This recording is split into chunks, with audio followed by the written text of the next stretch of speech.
Well, hello there, and welcome to another edition of Warbird Wednesday. My name is Fred Bell. I am your host, the Vice Chairman of the Palm Springs Air Museum. And today, we finished, Greg. We finished all of the patrol and the observation aircraft that we have in our inventory. And today now, Greg, we are moving on to the small fry of the Warbird community, obviously with my little fry helmet that Greg has got me, and so I'm going to go ahead and take this off and toss it to Greg off camera. Oh, another perfect catch by the Kenny. So today what we're going to do is talk about something that people don't really think about, or they haven't thought about up till about the late 80s or the early 90s, and that is drones. Now, you're going to get into an argument here because some people will say they're drones. The definition of a drone is an unmanned aerial vehicle, but what we have a fancy term for them now, Greg, you know what that is? An UAV, an unmanned aerial vehicle. But back in the day, they started out as just good old drones. So we're gonna talk about how drones started, and really what happened with drones is they replaced pretty much all of the airplanes that we've been talking about the last 4 or 6 weeks. They've gone by the wayside, including some of the helicopters, the scout helicopters and things of that nature. Drones have moved on to where they've moved away from reconnaissance or artillery spotting or any of that kind of stuff, target tows, and now they have really truly become lethal to the point where they're not only lethal to people on the ground with all the sensors, but they actually carry, Greg, they can carry air-to-air missiles. They can actually attack other airborne targets. So the sky's the limit now with advances in technology. So today we're going to go with drones. Now the start of our drone, and there we go, one of those fine aviation products. We're going to start with the MQM-36, the Shelduck. First of all, who came up with the name Shelduck? Greg I wonder what a Shelduck is. I'm sure you can find it. Today we have our term for you. You're our dollarific assistant, my dollarific assistant today.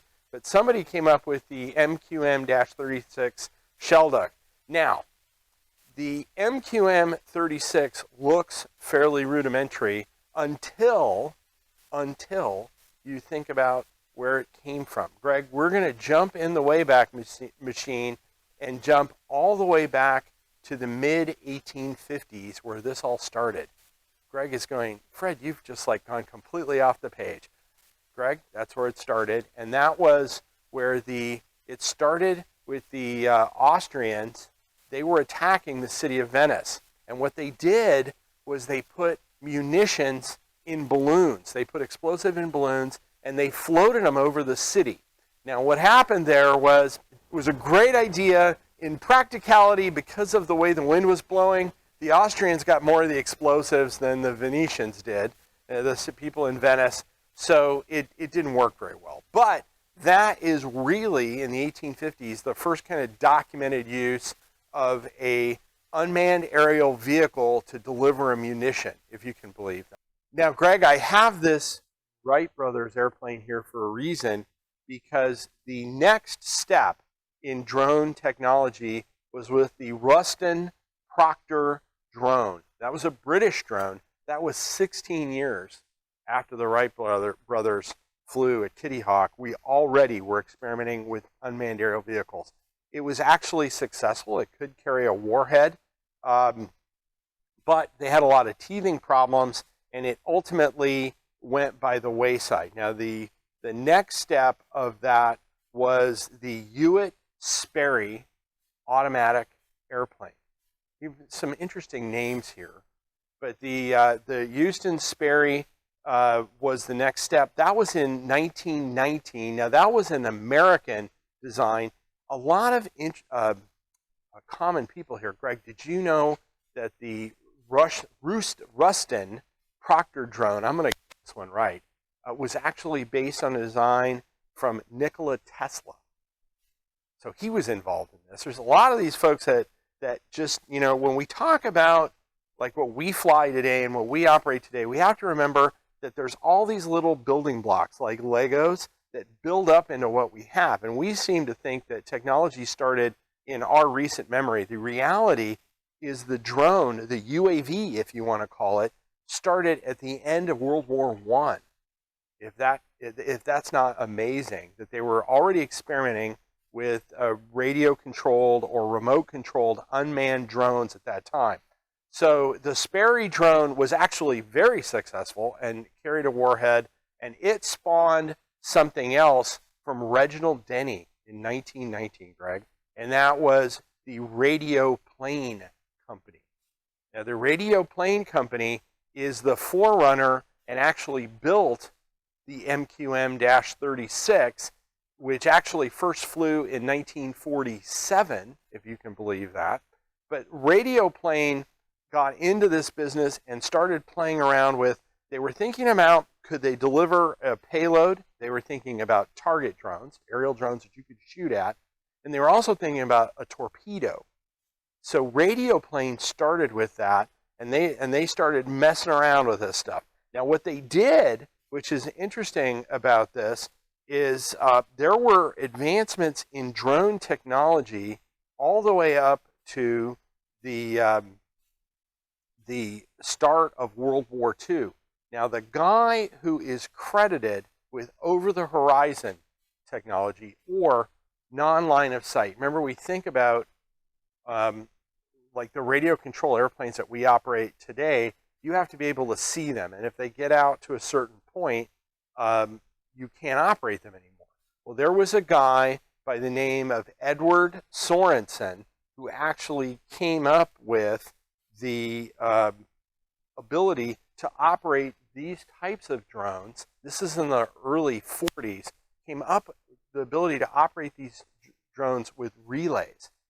Because remember, now at that point they had radar. They could see them to a certain extent. And Edward Sorensen came up with the idea that you could operate these out of line of sight. So we took another step. But, Greg, there is a familiar suspect here. We always talk about familiar suspects. What's a familiar suspect in drone technology? The Germans.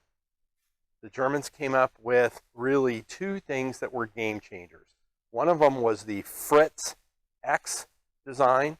The Fritz X design was could be carried by a Henkel underneath. It could carry a 2,300-pound payload, warhead, and it was actually designed to be released by the Henkel and then flown in remote control to the ship. It was actually used in combat. And actually, I believe it was an Italian warship, or it could have been a British warship, Greg, because I'm doing this from memory, but they actually used it in combat. But it was actually flown by a remote control operator in the bomber. He flew it into the ship. And it had a 2,300-pound warhead, which is, think about that for a second. That's like a VW Bug being flown into you. You can imagine that with explosives. It could be fairly lethal. So the Germans, this was the first operational technology that was really used in an attack role. Now, this particular drone, what was it a forerunner of? Anti-ship missiles. So when you think about like today, like harpoons and then we're talking about hypersonic missiles, these fire and forget missiles that will lock onto ships. The Germans were really the first ones that stepped into that. But then they also came up with something else. Something really, really interesting. What do you think that was? It was the V1.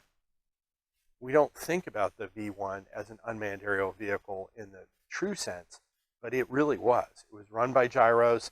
The Germans would figure out where they wanted it to fly. It was autonomous. It wasn't radio controlled, but it would fly to a certain point, and then it was programmed to basically shut off and drop in. So they knew roughly where the target zone was, and they would go ahead and then they would have it fly to that space. The engine would cut and it would drop. It carried an extremely large warhead, and it did. The Germans launched a whole bunch of those, thousands of them, at the British, and continued to bombard the British after they lost the point of really being able to have air superiority over Great Britain. They still continued to attack the British.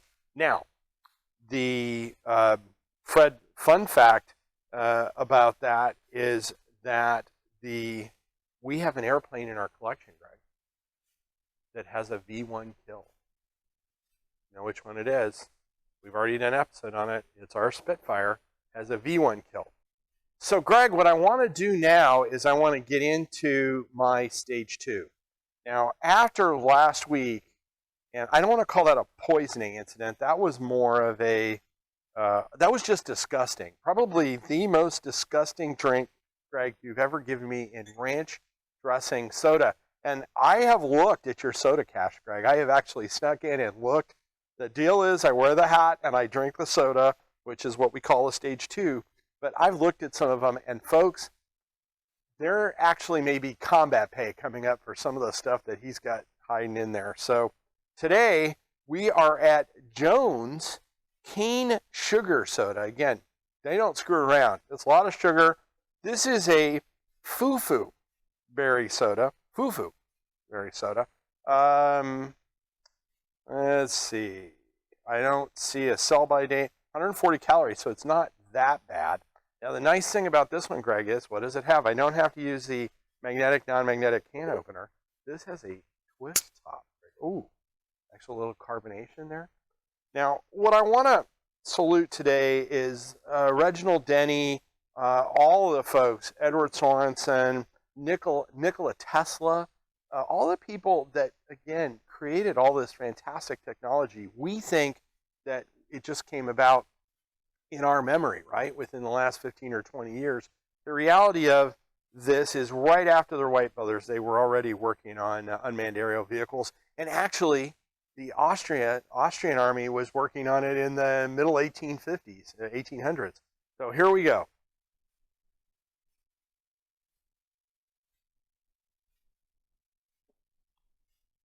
Greg, you have made up for this. I could actually drink this. I will have one more. Again, I will get yelled at because it does have pure cane sugar in it, which people don't like me to have.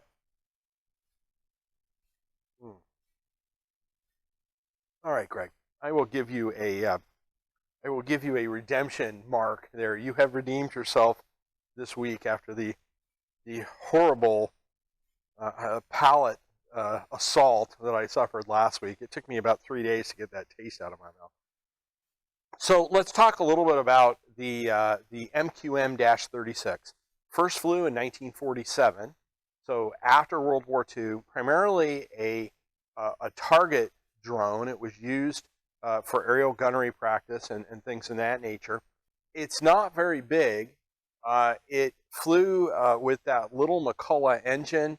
It flew at 200 miles an hour, which is amazing, considering some of the observation airplanes that we talked about flew at actually slower speeds. It flew with a thing called Lüneburg lenses, and I'm sure I screwed that pronunciation up. Sometimes I'm not very good with my pronunciation. I apologize about that. But Lüneburg lenses, what they were, Greg, is they were essentially radar reflectors.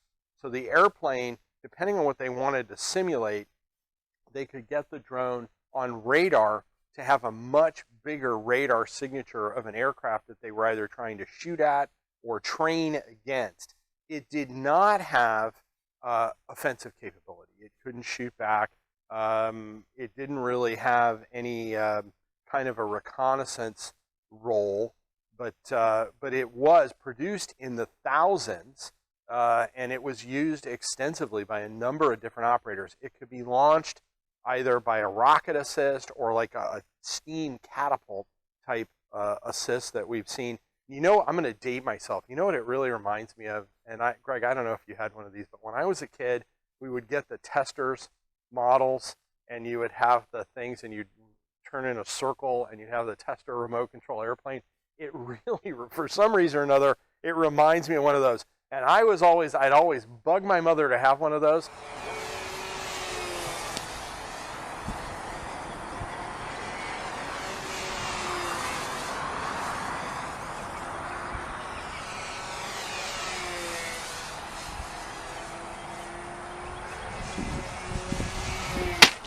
Oh my God, what happened?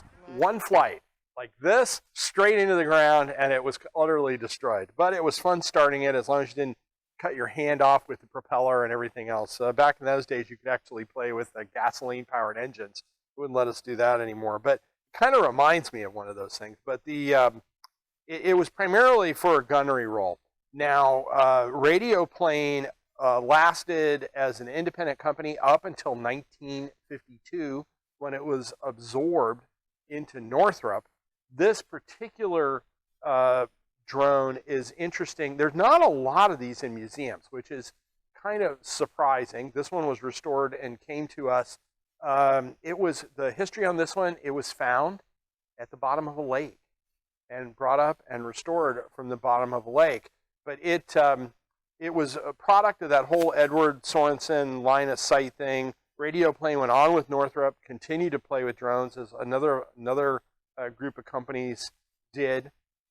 The most, a couple of notable ones was the Ryan 147B, which was a reconnaissance drone, and would do reconnaissance. They had the lightning bug drones over Vietnam. Those were designed to do reconnaissance or simulate airstrikes to get the enemy to shoot at something else. And Greg can throw up some of that stuff. And then, Greg, we stepped into truly offensive, and I'm not saying like your drink. I'm going to have another drink of this. This is good. Not as offensive as your soda, but the offensive capability of drones with the RQ-2, the Pioneer. And we were moving into offensive capability with drones. And what I mean by that is drones that could shoot back. And also, you've got to remember, we're starting to get up into, in the middle 1980s, into data links, GPS, the ability to transmit more information over the air, and that enabled the drones to get more and more sophisticated to what you see now with drones with turrets on them. They're sending back real-time information via satellite downlink. You got to remember, now we have GPS where we can actually know exactly where it is. We're not relying on gyros. And so we're going to stop at the RQ-2 Pioneer.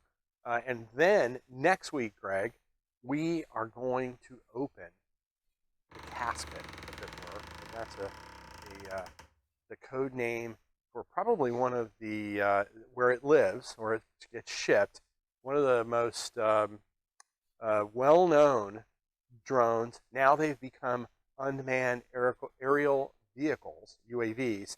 And we're going to look at one of the most well-known UAVs, the Predator. So next week, we're going to give you a hint. We don't normally do that, but we're coming back with the Predator. And then beyond that, we're going to start moving in to helicopters, which is exciting. Now, if you want your own drone, this can be had for a mere pittance. I don't know what this is, for a few dollars, perhaps. We sell this in our gift shop. Jason will happily ship it to you. It is a Sky Streak. It soars over 50 feet. 50 feet, Greg. Now, how many of these, when you were a kid, did you build these? I bet you that practically everybody who's watching this probably built these when you were a kid. But I built a gazillion of these things and would run them around. So if you have the amateur airplane buff, you're starting them out, this is a really good thing to start out with, and you can start them out with their own unmanned aerial vehicle. Did I tie that up, Greg? It's just amazing. Greg is sitting there in awe.